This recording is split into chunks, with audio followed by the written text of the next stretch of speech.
Selamat pagi teman-teman semuanya. Selamat datang di channel ini. Kali ini kita mau sharing-sharing lagi tentang belajar di sekolah. Teman-teman belajar yang sudah mampir di channel ini, saya ucapkan terima kasih teman-teman semuanya. Kali ini saya mau membahas tentang kenakalan anak, kenakalan remaja. Tentu saja semuanya sudah tahu bahwa kenakalan remaja itu adalah salah satu proses perkembangan remaja, tumbuh kembang anak teman-teman semuanya. Ini ada kasus kita di sekolah yang arealnya lumayan luas, kemudian teman-teman semuanya di sekolah itu perlu dibuatkan pagar. Oke, Pak Yudi, sebentar.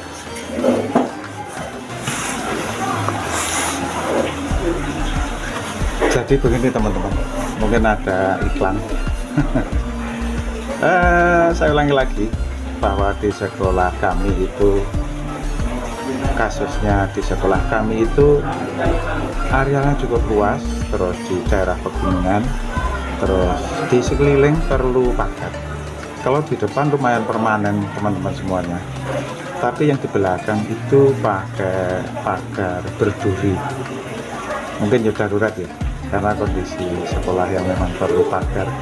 Terus dananya, kalau di pagar permanen itu gimana ya? Ada iklan lagi teman-teman.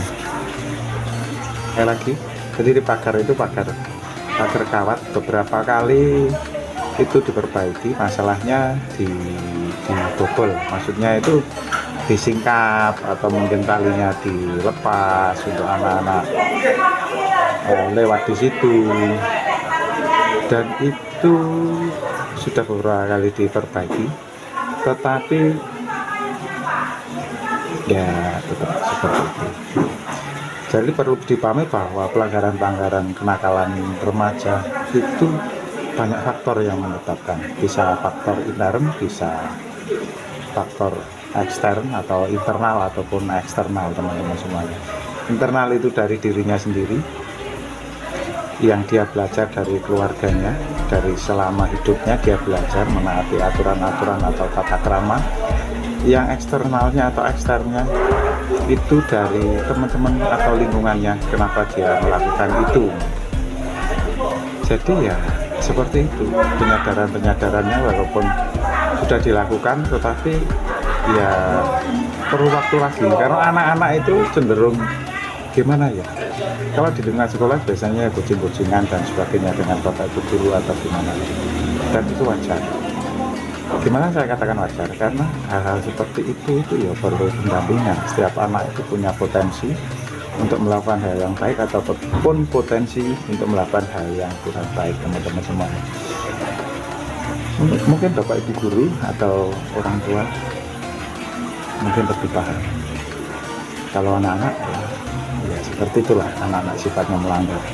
Tapi hal-hal yang ya bisa dimaklumi atau mungkin bisa diarahkan lagi. Yang terpenting adalah bahwa itu penanaman ataupun penguatan untuk melakukan hal-hal yang baik, dan semuanya perlu dievaluasi, dikoreksi, didampingi, diingatkan dan sebagainya.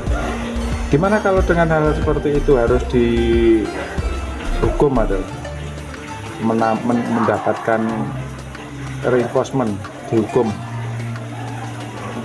Kalau dihukum, yang melakukan pelanggaran seperti itu, reinforcementnya dihukum, ya 50-50, bisa jadi juga akan berhenti, bisa jadi juga akan mencari peluang-peluang lain atau peluang-peluang pelanggaran yang lain teman-teman semuanya.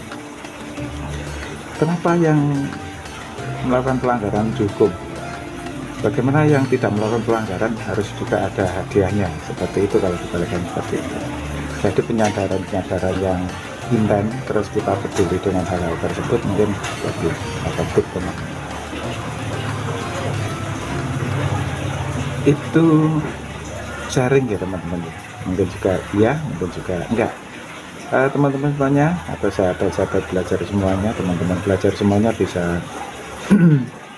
di kolom komentar teman-teman semuanya.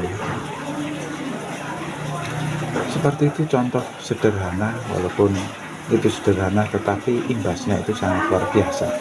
Gimana membangun sebuah kedisiplinan, membangun sebuah habit, bad habit. Kok membangun bad habit, membangun good habit itu ya perlu waktu, karena semuanya perlu proses, perlu kerjasama tim. Kalau di lingkungan sekolah atau lingkungan pondok atau apalah lingkungan belajar, karena sistem itu terbangun tidak hanya dengan sebuah aturan tetapi sebuah pembiasaan, dan pembiasaan itu terbentuk dengan latihan.